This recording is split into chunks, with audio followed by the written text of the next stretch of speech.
Old Goa, once the capital of Portuguese India, is a treasure trove of history, culture and architecture. Boasting of its rich Indo-Portuguese sacred art, it's home to stunning churches, colonial-era buildings and a serene atmosphere that contrasts with the more tourist-heavy parts of Goa. Here are some must-visit places in Old Goa when you are come there for the exposition of St. Francis Xavier. Number 1. The Basilica of Bon Jesus.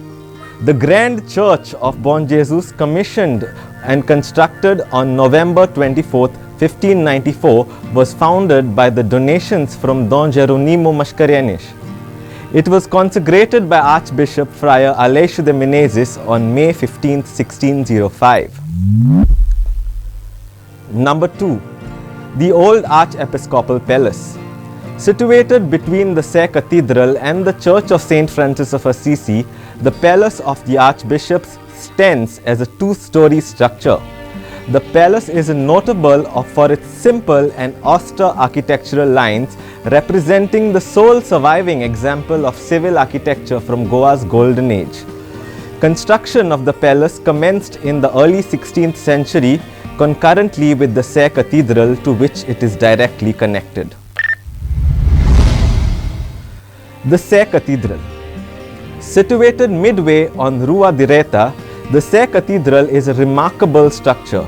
The construction of this magnificent building commenced in 1562.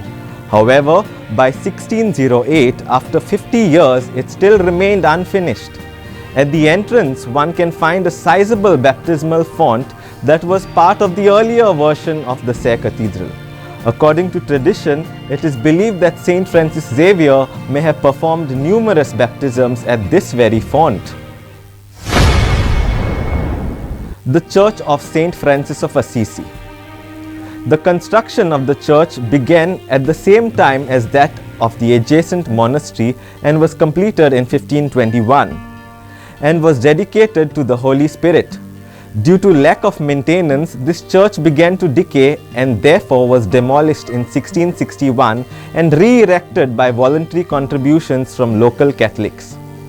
Although the church was rebuilt, the old doorway through which St. Francis Xavier and many personages entered was retained. The Chapel of St. Catherine.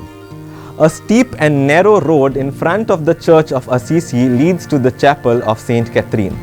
It was this very road that witnessed the hard-fought battle between the Portuguese and Adil Shah, and where the city was captured by Alfonso de Albuquerque. The chapel was erected immediately after the conquest of Goa in 1510 in honor of St. Catherine, but the current structure that you see is, however, the third edition of the original. The Viceroy's Arch. The arch was constructed to commemorate the maritime feat of Vasco da Gama by his very own grandson Francisco da Gama, who was a controversial viceroy in Goa. The gate was rebuilt, however, in 1952 to 1954, around this period in the early half of the 20th century. The Gate of Our Lady of Conception. The Arch of Our Lady of Conception is an example of modifications made to the walls of surrounding city in Old Goa. Its location is at the site of the previous Mandovi, that is the customs gate. In those days, during the Inquisition in Goa, it became customary for the condemned to pray before the image of Our Lady placed in a niche over the gate's archway. The Church of Our Lady of Divine Providence, also commonly referred to as St. Cajetan. The monastery, along with the church, was built in 1610 by Italian Theatine friars. It is said to have been built after the style of the Basilica of St. Peter in Rome. The church has two quadrangular turrets instead of towers. The facade bears 4 niches with statues of apostles Peter, Paul, Matthew and John. The Church of St. John of God, housing the exhibition titled Footprints of Hope.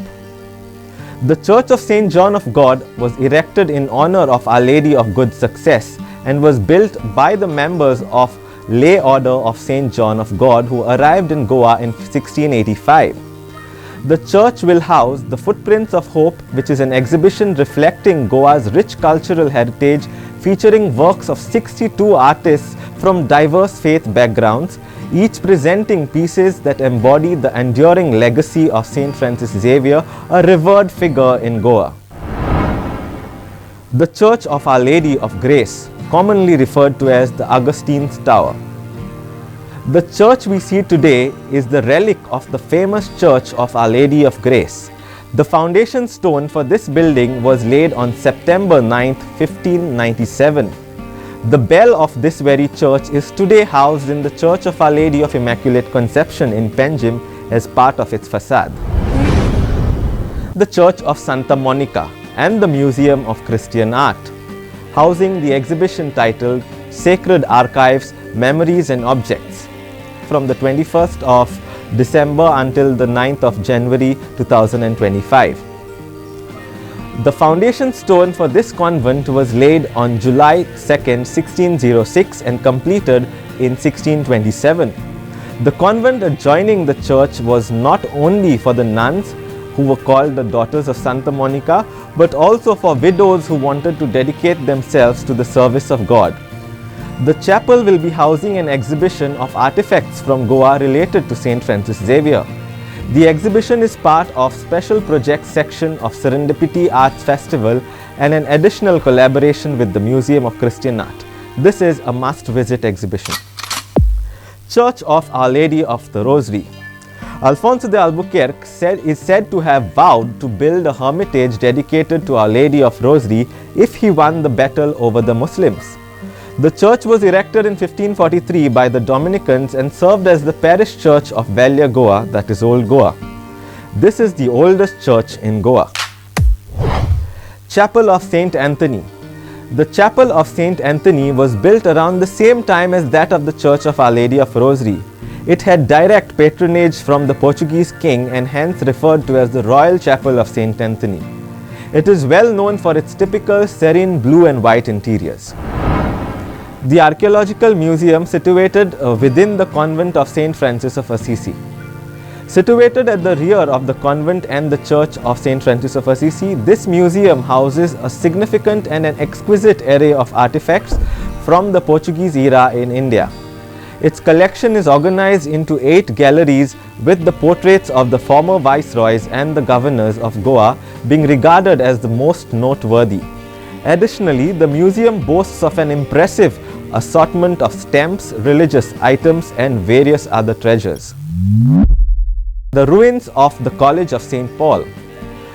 The College of St. Paul was founded by Diogo Barbosa and Miguel Vaz. The foundation was laid on 10th November 1541 and completed only at the end of 1542. In 1545, Saint Francis Xavier resided here and took charge of the college after the death of Father Borba. All that remains from the college that existed in those days is the doorway of this college that is visible there. The pulpit of this church had been gifted to the Church of the Holy Spirit situated in Margaon, which is still today visible in the church in Margaon.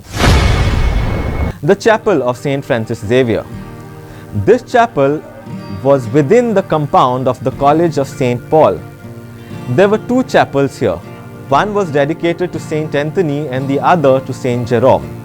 This would have been one of these 2. Which is the one is exactly not clear. It could be either Saint Anthony or Saint Jerome.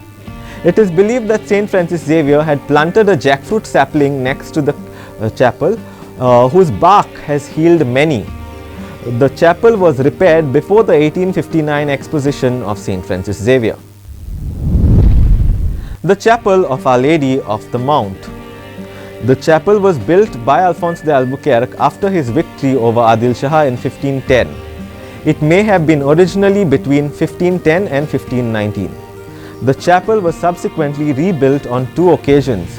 It was renovated, however, in 2001 and today thus stands in its pristine glory. The convent and the Church of the Cross of Miracles. Tradition attributes the origin to this church to a miracle which occurred in 1619 The church came down in 1659 and was rebuilt in 1671. It was later handed to the congregation of the Oratory of St. Philip Neri, whom the Goan saint Reverend Joseph Vaz joined in 1685.